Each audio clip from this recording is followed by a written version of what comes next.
وحي من القصص الجميل يشفى به القلب العليل. وحي سماوي هما وانساب مثل السلسبيل. وحي من القصص الجميل يشفى به القلب العليل. وحي سماوي هما وانساب مثل السلسبيل. وحي من القصص التي دلت على الله الجليل. قصص تجلت حبكة تالله ليس لها مثيل. تالله ليس لها مثيل. وحي من القصص الجميل يشفى به القلب العليل. وحي سماوي هما وانساب مثل السلسبيل. وانساب مثل السلسبيل.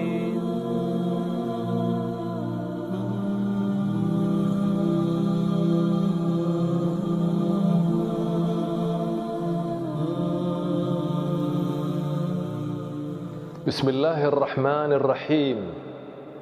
الحمد لله رب العالمين، والصلاة والسلام على رسول الله وآله وصحبه أجمعين. أحبتي في الله، السلام عليكم ورحمة الله وبركاته.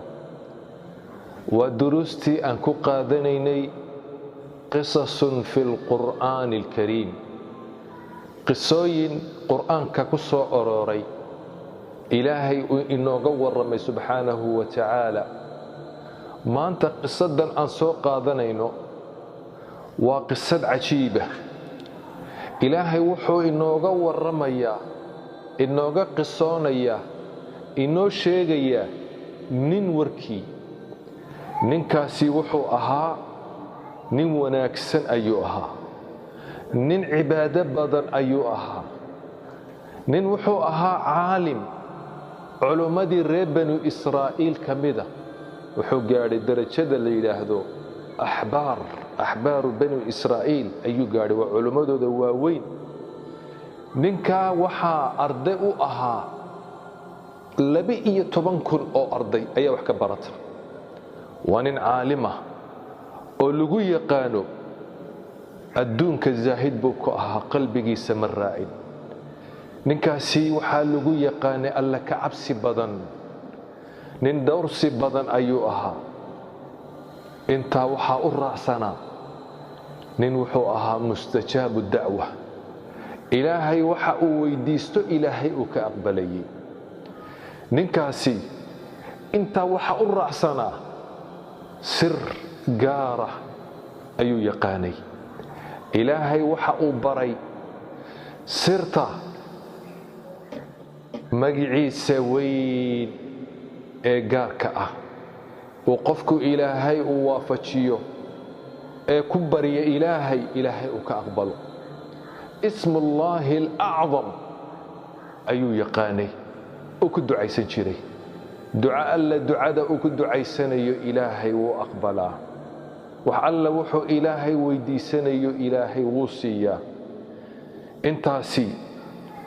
weliba ilaahay wuxuu u raaciyey wanaag badan, khayr badan buu ilaahay siiyey subxaanahu wa tacaala.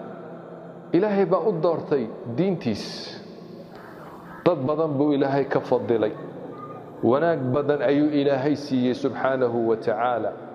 ninkani wuxuu noolaa zamankii nebi muuse calayhi salaatu wassalaam ayuu noolaa. nebi muuse ayaa baray kitaabka towraad. ninka magiciisa waxaa la yidhaahdaa balcaam binu baacuura. balcaam binu baacuura ayaa la yidhaahdaa. ninkaasi waxa uu ku dhashay, uu ku noolaa dhulkaa ardushaam la yidhaahdo, dhulkaa barakaysnaa, dhulkaa ardul ambiyaa ayaa la yidhaahdaa. meeshaa baytulmaqdis ay ku taalo, filistiin iyo hareeraheega ayuu ku noolaa. qoomka uu ka dhashay waxaa la oran jiray banu kancaan ayaa la yidhaahdaa. banu kancaan asalkoogu waxay ka soo jeedaan reer ciraaq ayay ahaayeen. meesha la yidhaahdo baabil ayay ka yimaadeen way soo hijroodeen dhulkan shaam ayay u soo hijroodeen nebi muuse calayhi salaatu wassalaam oo qoomkiisii reer banu israa'iil wada ayaa tegay dhulka iyo shaam kancaaniyiintu markay arkeen nebi muuse oo reer banu israa'iil wada waxay u maleeyeen in dhulka laga saarayo oo dhulkoogii hore lagu celinayo ciraaq sida awgeed way cabsadeen way argagaxeen waxay is yidhaahdeen waan ili kala kaxaynayaa waxay u ordeen ninkan aan ka hadlayno ayay u ordeen balcaam ibnu baacuura ayay u ordeen waxay ku yidhaahdeen na badbaadi waa kan muuse dhulkii shaam soo galay waa kan reer banu israa'iil wata wuxuu doonayaa inuu na saaro inuu na musaafiriyo oo ciraaq nagu celiyo sidaa awgeed maanta noo gurmo adigu maxaa yeelay waan kala tegaynaa waan kala baahaynaa waan googo'aynaa bilaa dawlad baan noqonaynaa bilaa watan ayaan noqonaynaa quwaddaydii baa lumi awood yeelani mayno qoomkaagii baan nahay annagaa naga dhalatay nin yahow maanta waa maalinkaan kuu dhigannay ee noo gurmo na badbaadi waxna la qabo ayay yidhaahdeen maanta ayaana laga saarin dhulkayagan meeshan shaam waan ku kornay waan ku barbaarnay waan ku badannay quwad baan ku yeelannay ayaana laga saarin maanta waa kan muuse ciidankiisii buu wataa muuse waa nin xoog badan ciidankiisuna waa ciidan fara badan lays hortaagi kari maayo la dagaalami kari mayno sidaa awgeed noo gurmo ayay ku yidhaahdeen maxaa nii qabtaa waxaa tahay nin ducadiisa la aqbalo ilaahay ducadiisa u aqbalo ilaahay bari habaar muuse iyo asxaabtiisa la socota ee reer banu israa'iila ayay ku yidhaahdeen waxa uu ku yidhi waylakum hooggiinna ba'ah warbiyaadaheen ma nebigii ilaahay oy malaa'igtii la socoto oy dadkii mu'miniintii la socdaan ayaad doonaysaan inaan habaaro miyaad waalateen maxaa inii dhinnaaday sidee tihiin miyaynan ogayn inaan muslim ahay haddii sidaa aan yeelo oon habaaro waxaad ogaataan adduunkaygii iyo aakhiradayddiiba waan waayey waan silcay dhibaataa igu dhici waan gaaloobay ma nin nebigii ilaahay habaaray oo ducadiisii la aqbalay maxaa u hadhay bay ku yidhaahdeen ayuu ku yidhi dhinac walbay kaga yimaadeen way ka codsadeen way ku celceliyeen intaba wuu diiday kamay quusan xoolo badan baan ku siinaynaa bay yidhaahdeen hanti badan baan ku siinaynaa darajo ayaan ku siinaynaa madax baan noo noqon bay yidhaahdeen dumar badan ayaanu ku siin waad guursan waxay ku yidhaahdeen waxaanu kaa dhigi mas-uulkayaga adigaana maamuli hoggaanka adaanu kuu dhiiban dhinacii adduunkaa lagaga yimid ninkii wuxuu bilaabay inuu fikiro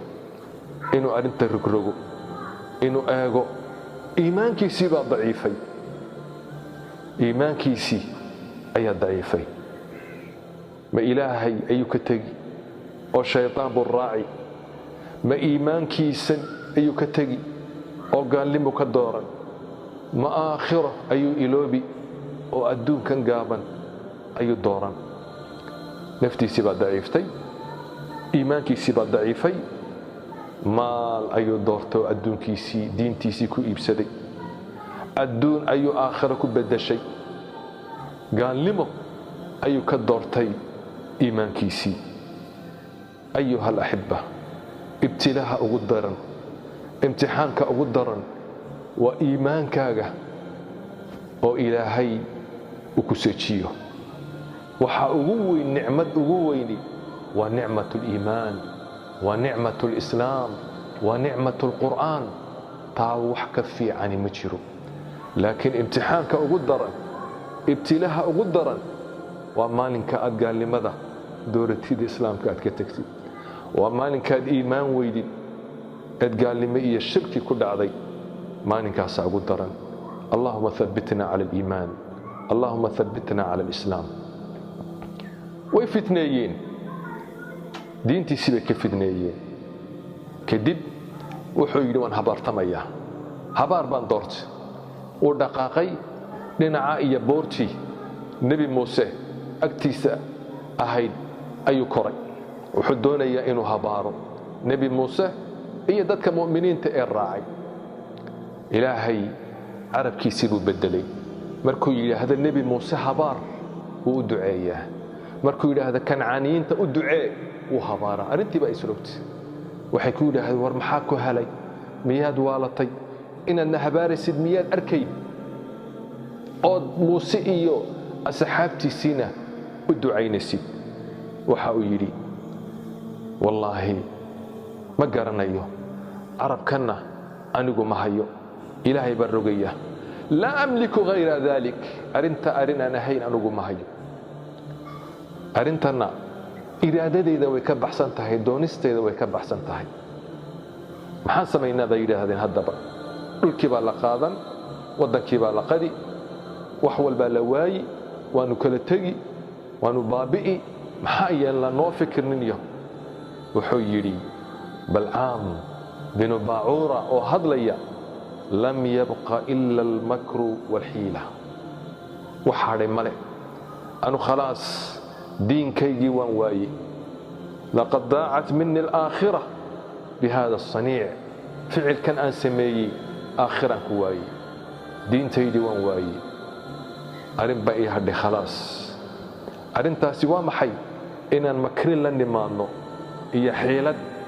siyaasad inaan la nimaadno inaan shitaarad la nimaadno inaan dhinac kale ka nimaadno waa dhinacee dhinaca macaasida inaan dhexdooda aan macaasi iyo xumaan aan ku faafinno xumaantu hadday ku faafto zinadu dhexdooda ay ku faafto macaasida ay ku dhacaan ilaahay u nusrayni maayo malaa'igtu way ka tegi dhexdooda balaayo ayaa ku soo degi liannahu maa nazala balaa'un ilaa bidambi bala ma soo degto ilaa dembi bay la soo degtaa marka sida awgeed baladan iyo imtixaankan iyo waxan si ay ugu soo degto waa inaan dhexdooda macaasi aan ku faafinno sida awgeed ilaahay u kaalmayni maayo marka ilaahay u kaalmayni maayo malaa'igtuna way ka tegi wax u kaalmaynaya ma jiro ninkii shalay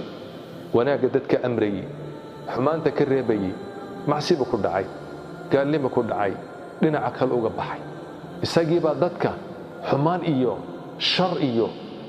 waxaan fiicnayn amraya waxa uu yidhi dumarkiina qurxiya dumarkiina kancaaniyiinta dumar waaweyn oo qurqurux badan ayaa lagu yaqaanay dumarkaasi ha iska dhigaan sidii dad wax iibinaya reer banu israa'iil ha dhex galaan fiyaan xumaanta iyo zinada dhexdooda ayayna diidin ragga ha la qaato dhexdoodu markay xumaantaasi ku faafto ayaa waxaa dhici in ilaahay u nusrayn waayo ayaa dhici malaa'igtuna ay ka tagto kadib nin baa u yimid sidii bay yeeleen nin baa nebi muuse u yimid calayhi salaam naag qurux badan buu wataa markaasaa waxa uu yidhi waxaad ii odhan doontaa muusow tani xaaraan bay kaa tahay laakiin kuma addeecaya buu yidhi u kaxaystay gurigiisuu la tegey ilaahay daacuun ayuu dadkii ku salliday xanuunkan daacuunka ah ayuu ilaahay ku salliday 70,000 oo qof ayaa dhintay nin la yidhaahdo fanxaas ibnu ciisaar ayaa arrinkii maqlay kadibna seeftiisii buu soo qaatay iyo warankii labadii xumaanta samaynayey ayuu dilay uu nafta kaga qaaday markaasaa waxa uu yidhi allaahumma haakada nafcalu biman yacsiik ilaahow qofka ku caasiya sidaasaanu yeeli oo waanu dili ilaahay daacuunkiibuu ka qaaday dadkii way ladnaadeen 70,000 oo qof baa ku dhintay intii kale ilaahay uu ka caafiyey waxay ahayd fitnadii ugu horeysay ee reer banu israa'iil lagu halaagay dumar ay ahayd sida awgeed nabigu waxa uu yiri fattaqullah ilaahay ka cabsada wattaqun nisaa dumarkana iska ilaaliya fa inna fitnata bani israa'iil fitnadii reer banu israa'iil lagu halaagay kaanat fi nisaa dumarka ay ahayd walaalayaal qisada cajiibka ah ayuu ilaahay inooga warramayaa subxaanahu wa tacaala ninka la imtixaanay ninkaasi aakhiradiisii adduunku iibsaday diintiisii adduunku iibsaday ninka fidnoobay ilaahay waxa uu leeyahay suuratul a'raaf isaga oo kaga warramaya aayadda 157 watlu calayhim naba alladii aataynaahu aayaatina fansalakha minha فأتبعه الشيطان فكان من الغاوين إلهي وحا إليه النبي الله واتل عليهم كو أخري وركي كي وركي سي كو أخري نبأ ورك وين بالي هذا النبأ إلهي وحا إليه واتل عليهم تدك كو أخري الشيخ نبي الله نبأ الذي آتيناه آياتنا كان آيات كيجي سيني آياتنا بإلهي آيات كيجي وان كراميني وناجني دعاء كأقبليني اسم الله الأعظم ما سيني علم بدن ما برني تقبا كدغني قف صالحا كدغني قف عبادة بدن أيان كدغني وحان أدارني دين تيدي فانسلخ منها وكدح بحي وحي أردن وكدح بحي فانسلخ منها وكبحي وكتغي فأتبعه الشيطان شيطان ما دبق لمرك الراعي فكان من الغاوين كوي لما أيوك من نقضي هلاك سمي إلهي وحوله ولو شئنا هدي أن دونه لرفعناه بها كربا وقاد لهين ومقعبا يلي لهين عالم وين بقي عيسى جرسين لهين ولكنه أخلد إلى الأرض لكن قلكو اسكدتشي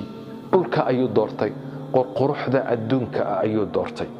واتبع هواه هوديسي بالراعي وحي نفتيسو أي دونيسي أي الراعي إلهي مثل حبه كنت المامية والعياذ بالله إلهي وحوله فمثله كمثل الكلب كاسيت سالهيس وأي أوكله كمثل الكلب إن تحمل عليه يلهث أي هدد إريدين إريتين عرب كل الله دين أو تتركه أما أتكد يسيد يلهث عرب كل الله دين أما وحشاق ويسميه سيدا أي قاس أو كلا أما إريو أما ها إريين أما ها قاتشودو أما ها درق سنادو عرب كأيو لولا يامر وضع ذلك مثل القوم الذين كذبوا بآياتنا كو آياتها يقوم كبيني الساس لدق ما بإلهيري فقصص القصص ورنكا أقورهم قصص كاس لعلهم وحي مذيهين يتفكرون إن فكران آيات كاسي وحي إن ليين فكرة قف كاسي الدين تيسيبو إيبي عقيدة تيسيبو إيبي عقلي يسيبو إيبي دمير كيسيبو إيبي وحي إيبي مستقبل كيسي وناكسان آخر أيو إيبي دين تيسي الدون بكو دورتي مالي مير الدون ير أوفانية أو تغيى أيكو دورتي أحبتي في الله مثل حنويان وتصالح ننكا شيخ عالمك إنو دينتيسي إيبيو إنو إلهي كبان شيغو إنو الدون ير دورتو أو قرح ديدي إيو للدلال كيغا إنو دورتو إنو ننكي داعيغا أها شالي تولي مانتانا داعي إلى الضلالة حمانتا ذاتك أغيارو وأرن آدي آدو فالحن إلهي مروحة كنت المامي كالكل أي بكنت المامي مركلا مثل الذين حملوا التوراة حمار بو إلهي مركانا كنت المامي ذاتك مركا إسعايا وحان كلبيغا أيغا iyo waxaan dameerka ay isiraahdaan waa shayga xun ee la isku aayo walaalayaal ibtilaaha ugu weyn waa iimaankaaga laga ibtileeyo imtixaanka ugu weyn waa imtixaanka diintaada laga geliyo sida awgeed qofku waa inuu mabda'iisa haysto waa inuu ilaahay in badan u bariyo inuu ilaahay mabda'an iyo diinta ku sugo oo ku dhinto fitnada in laga digtoonaado mar walba waa fitnatu nisaa dumarka in laga digtoonaado sharka dumarka laga digtoonaado waa in ma aragtay dumarka loo xijaabo dumarka waxbay fidnayn karaan nacam dumarku way wanaagsan yihiin dumarka khayr badan bi ilaahay ku sugay dumarku waa kuwa ragga dhalay waa kuwa ambiyada dhalay waa kuwa hooyadeen iyo walaasheen iyo dumarku khayr badan ayaa ku jira laakiin haddii la doono in ragga lagu fidneeyo si fudud ayaa loogu fidnayn karaa sida awgeed waa in dumarka loo xijaabo